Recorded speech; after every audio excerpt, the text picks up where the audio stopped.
There is fire happening right now in Africa. And South Africa dares even issue threats about what is likely to happen after that and so on and so forth. Of course, we will see what threats they are talking about. We want to ask our president, Donald J. Trump. The Congo is burning right now. We want you to act. All hell is breaking loose.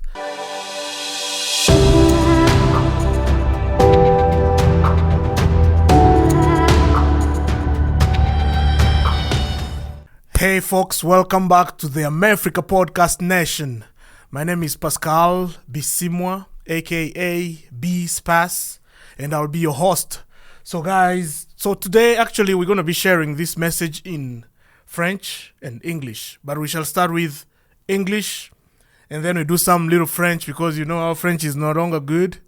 We left speaking French a long time ago, but we shall try. Et mes amis, merci d'être ici. Ici c'est America Podcast Nation. Moi c'est Pascal et je vais être votre host aujourd'hui. Alors je disais qu'on va commencer en anglais un peu et après ça on va parler en français. Ok? On y va. Okay guys, there is fire happening right now in Africa. A lot is happening. All hell is breaking loose. All hell is breaking completely loose. You know, as I always say, when your body is hurting, when your heart is dying, your body keeps shutting down little by little, little by little. And what is happening right now is because their heart is shutting down in Africa.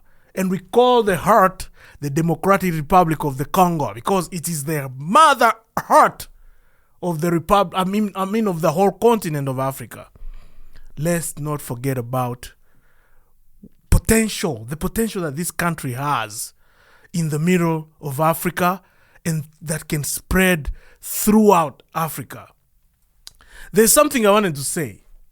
There is timeline. Guys, when you look at the timeline, this thing is very suspicious because President Donald Trump just took office. And you know very well, our president, Donald Trump, he doesn't give a shit. He doesn't joke around. When he puts a pen on the paper, that means you're done. So these plays are happening at the same time when President Donald Trump is changing a lot of stuff in the whole world, I can say, not just in America. Well, some people love him, some people don't love him. Some people don't like his policies, they don't like the way he moves, they don't like the way he does his stuff. But you know what? If he's changing something in Africa, we don't give a shit. We do not give a shit, you know?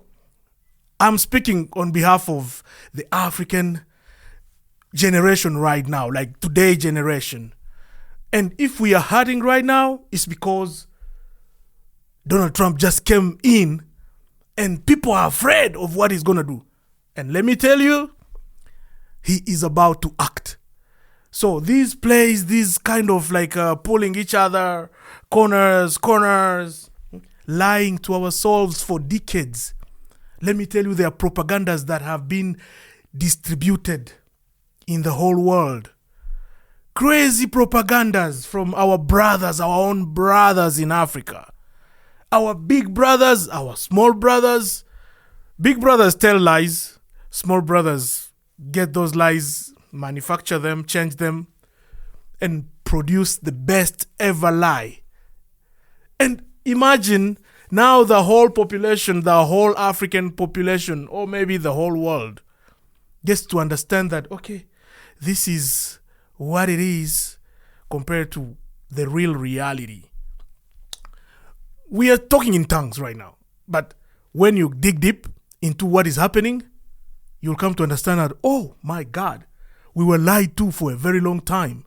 But now, some African brothers big brothers like South Africa, they're not putting up with this bullshit anymore. They're like, we're done with this bullshit. And you know what? It's because few members of their armed forces were killed in the Congo. And this really upset them terribly. They were there as a UN peacekeeping mission. But you know what?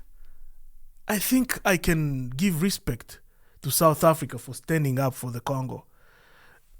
These guys, they have decided out of those 3 soldiers that died, they have to take action because enough is enough. And we can say enough is enough. The whole Africa, please stand up and say enough is enough. 3 decades have been too much for this violence. 3 decades. No. Look at the mothers who are suffering. Look at the babies. Look at all this destruction.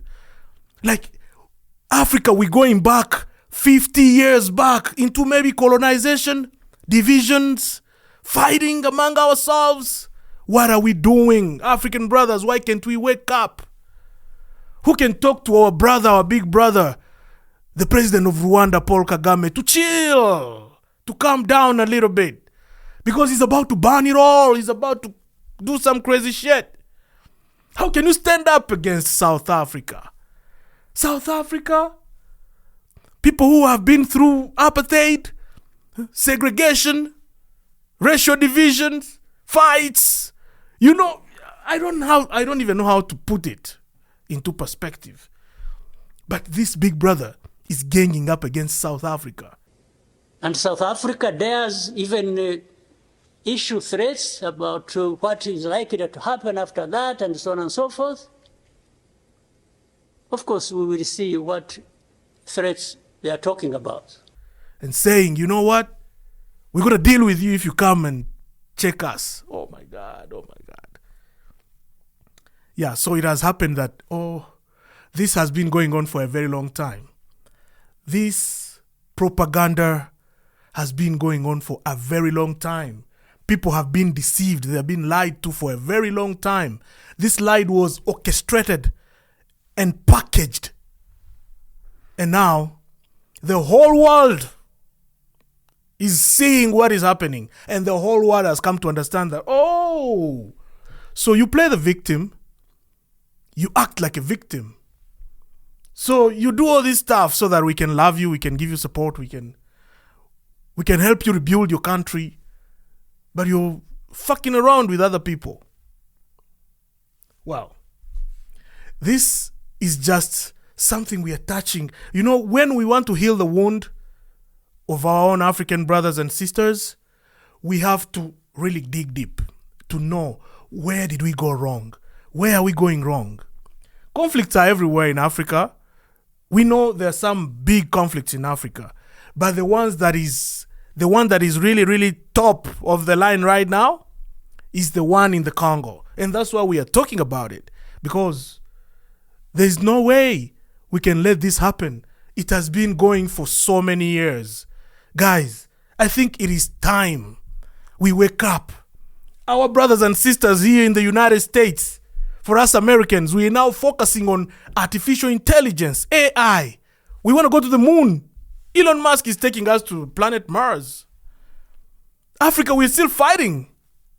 We're still like 50, 60 years back. The colonial rule.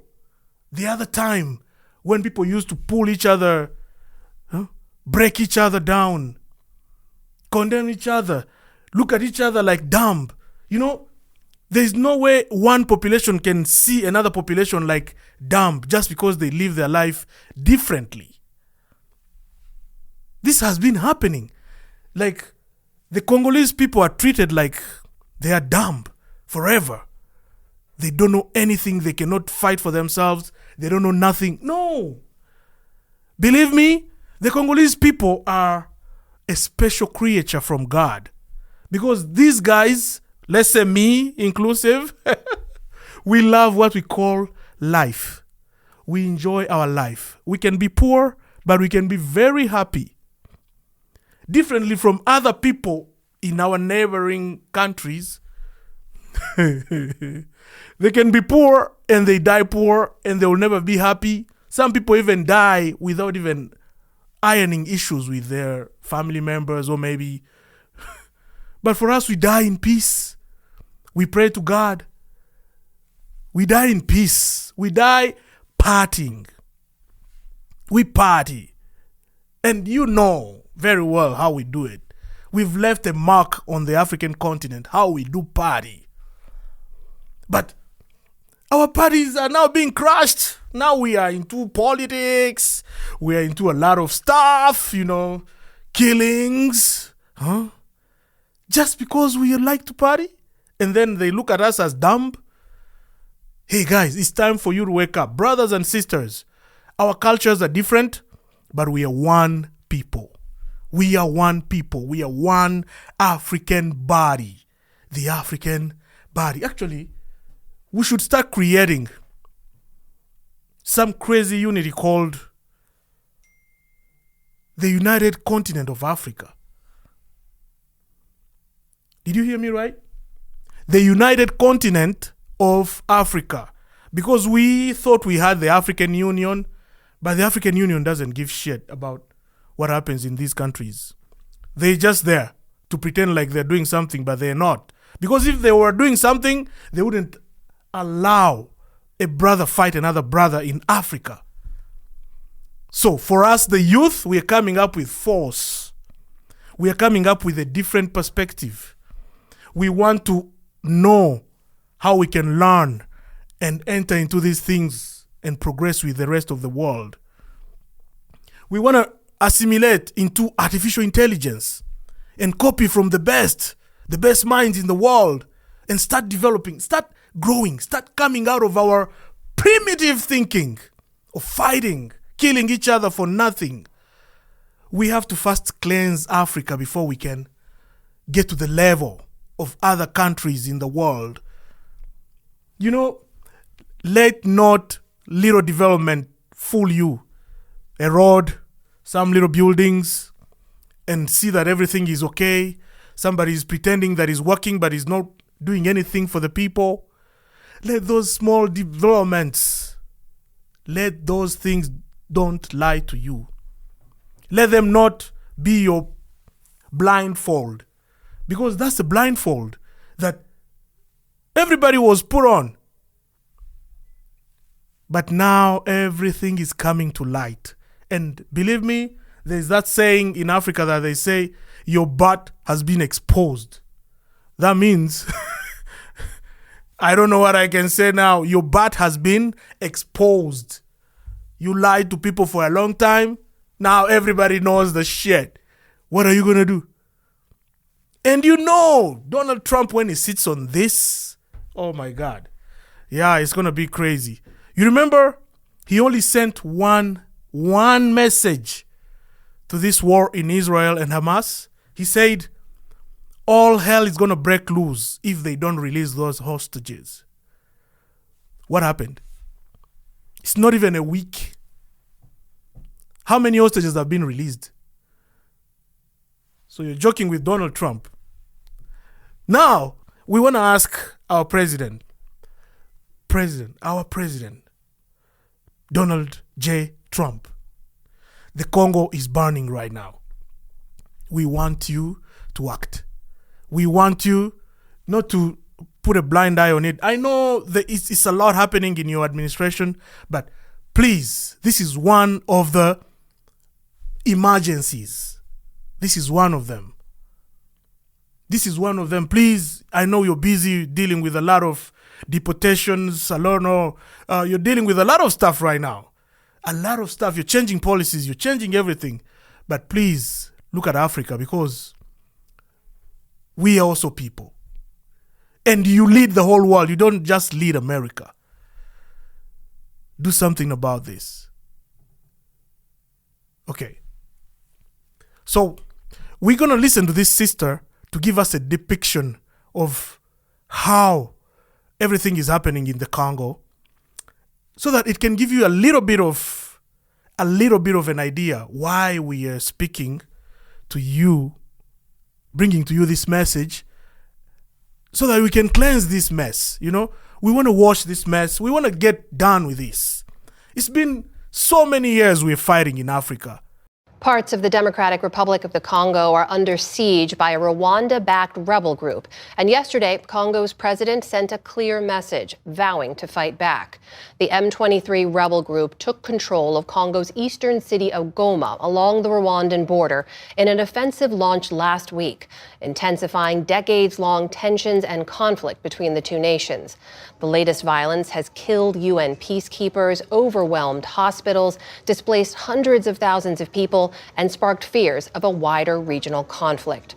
For more now, I'm joined by Therese Kayikwamba Wagner, the Congolese Minister of Foreign Affairs. Madam Minister, welcome. Thanks for being here. Thank you for having me. So can you just share with us the latest from any reports you've received on the ground about the situation in Goma? Has there been any change in the pace or the ferocity of the fighting there?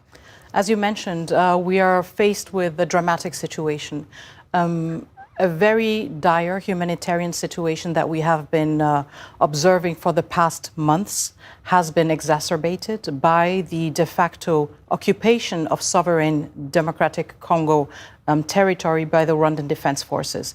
This has led to the breakdown of all health infrastructures. It has led also to the suppression of water and electricity supply and main access routes. Congolese citizens, civilians do not have access to hospitals. When they do, they face the risk that hospitals are being shelled. We also have the very troubling fact that within less than a week, 17 peacekeepers, United Nations peacekeepers, were killed in fighting with the Rwandan Defense Forces and their militia, the M23. So it is an extremely preoccupying situation when it comes to the humanitarian aspect, but also the regional peace that is at stake. Now, you mentioned the Rwandan Defense Forces. We should point out that Rwanda says that they are not backing this M23 rebel group. Do you have verifiable proof that they are behind them? Of course. First of all, I want to refer us to the report of the United Nations group of experts. This is not a report that was drafted by the Congolese government. This is a group of experts that have been appointed by the United Nations Security Council. In December, they spoke of about 4,000 Rwandan defense troops present in the DRC. We believe that in the last spurt of attacks against the DRC, even more troops crossed over. I also want to refer us to the two last meetings, emergency meetings of the United Nations Security Council, in which all of the members of the United Security Council denounced the presence of Rwandan troops on the ground. So we find ourselves in a situation where all the world is cognizant of the fact that Rwandan defense troops are on the ground. Everyone is saying it. The media, which is on the ground, is saying it too. And the only voice that claims that this is not true is the Rwandan voice. For anyone unfamiliar, can you sort of briefly explain why this area in particular is of such strategic importance, why there's fighting there now? The Rwandan Defense Forces have been occupying very strategic areas in eastern DRC. I want to speak about Rubaya. Rubaya is mine in all of the region. According to United Nations experts, Rwandan Defense Forces have used forced labor to force children, women, and men to mine artisanal mines to get coltan. And in a month, the Rwandan Defense Forces exploit and transfer over 150 metric tons of coltan that are then shipped over to Rwanda and exported to global markets under the label of Rwandan minerals. So we see that this is an endeavor that is economically driven and that has no compunction whatsoever to violate human rights, to displace thousands, if not millions of civilians, and also, again, to kill peacekeepers that have been sent by the United Nations to bring peace and not to be killed. You mentioned the United Nations Security Council. You said just this week to that council that Congo has been raising the alarm about this M23 group for the past 3 years. What do you think that the UN or the international community could have done that they didn't do that would have prevented this situation from escalating the way it is today? And what can they do now? So it is important to highlight that this situation we're facing right now, the imminent M23 crisis, is part of a larger history. It is part of 3 decades of President Kagame being unpunished and uncontrolled by the international community. This is not the first iteration of the M23. I myself worked as a humanitarian in 2012 when the M23 took over Goma, again, co-piloted by the Rwandan Defense Forces. Now, looking at what could have been done, the first point was calling out Rwanda. It took a very long time, and we welcome the fact that it was the United States of America that were the first country in the United Nations Security Council to explicitly name Rwanda as the stakeholder or as the country occupying parts of the DRC. And it took a while, but gradually we saw that other members of the council took on. So action could have been taken earlier, but action can also be taken now. First of all is demanding the full withdrawal of Rwandan defense troops from the DRC. Second of all, imposing an embargo on all minerals that Rwanda is exporting to the global market under the label of Rwanda, well knowing that they are mined illegally in the DRC. Third of all, Rwanda no longer deserves to contribute troops to United Nations peacekeeping missions. Rwanda has been depicting itself for the past years as a troop-contributing country bringing peace to other countries, but we see in the DRC that Rwanda is a warmonger. This should no longer be tolerated. If those actions aren't taken, what happens on the ground? If those actions aren't taken, what happens on the ground is that the objective of Kigali continues taking shape. So we are seeing now that the M23, this propped up rebel group, is now claiming to want to march all the way to Kinshasa and topple a sovereignly elected government. Rwanda is engaging in state-sponsored regime change. And it is very important to highlight that this would be throwing the entire region, if not the whole continent, decades back. All the investments of the United Nations, all the investment also of partner countries like the USA risks to have been for naught because the region risks to be plunged in chaos. That is the Congolese Minister of Foreign Affairs, Thérèse Kayikwamba Wagner. Madam Minister, thank you for being here. Thank you for having me. We should be done with this now. We should really be done. And I know our brothers and sisters in these countries, in Rwanda, in Burundi, in Uganda, in all those neighboring countries that we know always have stories with the Congo, they also don't like this kind of stuff. But they have no choice. They're forced to love these narratives. If these narratives are killing people, they don't care. They don't care, but they're forced to fall into this pit. We want you, brothers and sisters, to wake up and join our forces. We are all Africans. We are all brothers and sisters. Why do you just listen to one man's idea to just create this big hate for each other? This is crazy. And this is why it should stop. Guys, please, let's come together and stop this mess. Okay? The mentality is changing. Africa is now changing. Let's forget about our crazy cultures, crazy beliefs of saying we're great than others, we are better than others, we think, we act, we smile, we talk. No, that's mean you're trampled on. That's mean you're limited. Guys, let's wake up. Africa is waking up. And our generation is the one leading it. Let's go, guys. Let's go. Let's change this course of our life. Let's go. Okay? We're going to change to French now.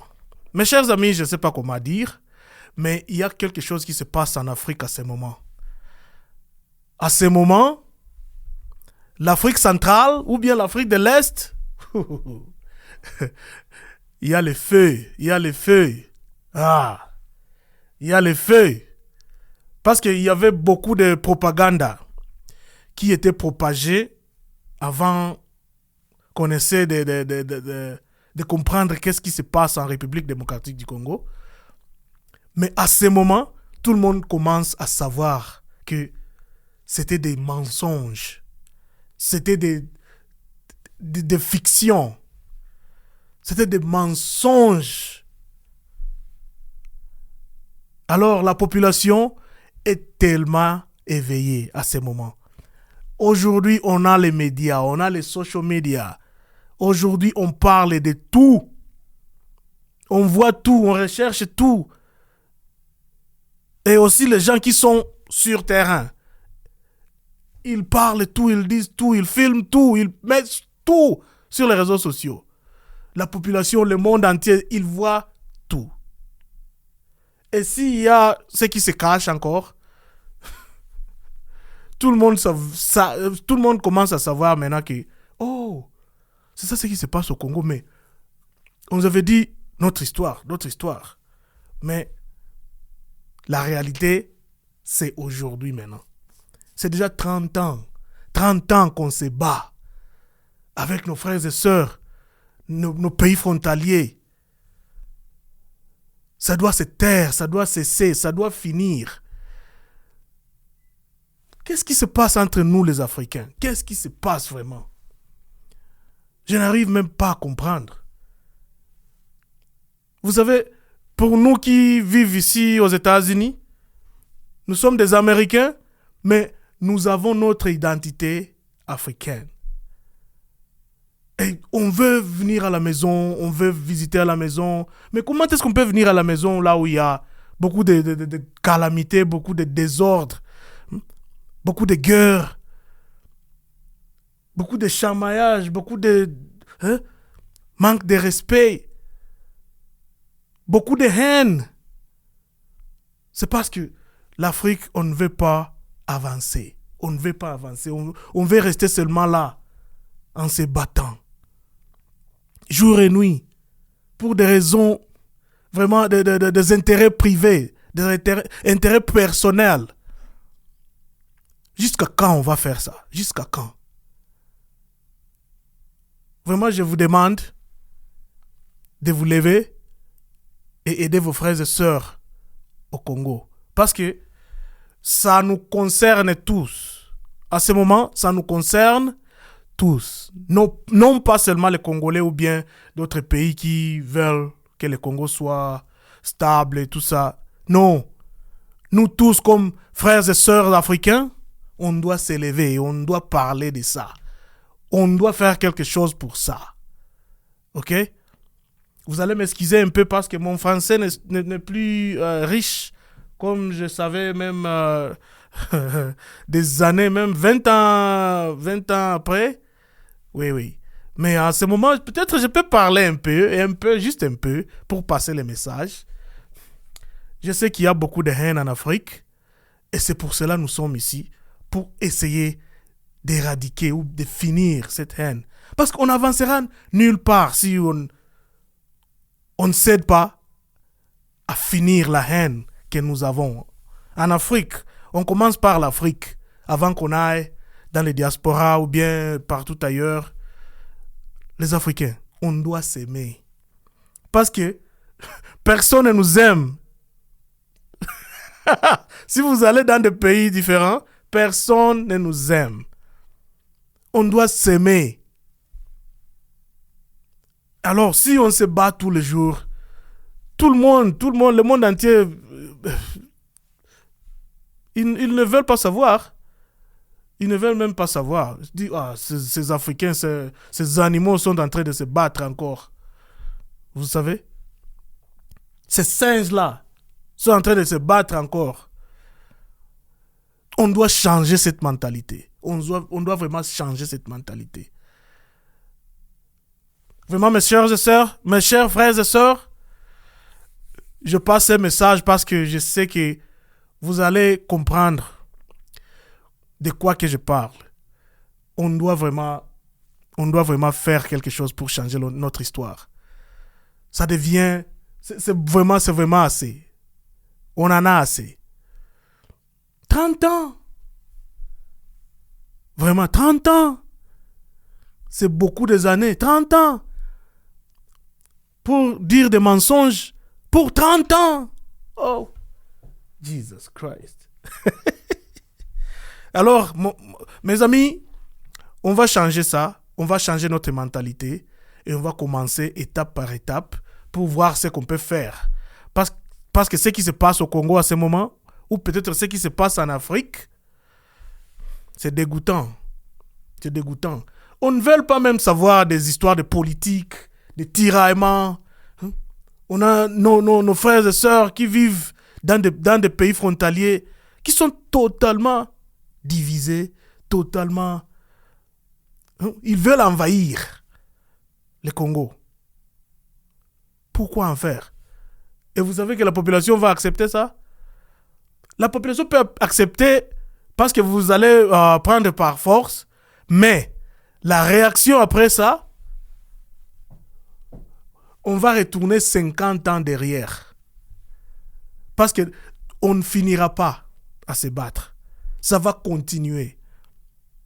Mais pourquoi? Parce que seulement un seul gens a dit que, vous voyez, on doit attaquer, on doit y aller, on doit le faire, on doit prendre le pouvoir.